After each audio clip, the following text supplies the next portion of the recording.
The New York Times recently did a story article on Fargo and how it's surprisingly an upscale city. I took a stroll downtown to see what locals thought about this claim. I think people think of it as just a small North Dakota town with all the North Dakota stereotypes, but that is definitely not the case, as I've discovered being here for the last 2 years. Though outsiders may tend to think of the classic 1996 movie, there is much more the town actually can offer. There are a surprising amount of really good restaurants, and it's much bigger than you'd expect, and everything is much newer than you'd think too. Like, the entire area south of 32nd is like within 10 years old. Locals appreciate the diversity in architectural designs and efforts to salvage the traditions of Fargo in the midst of city development. So I think it's kind of a good mix of, you kind of have the old buildings up around NDSU or up around campus that were built in the 1800s.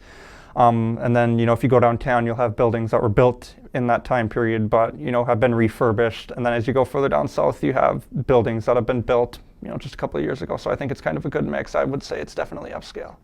All in all, Fargo locals agree their city may be an afterthought to outsiders, but is actually a hidden gem in the upper Midwest. Reporting for the Bison Information Network, I'm Nick Whistler.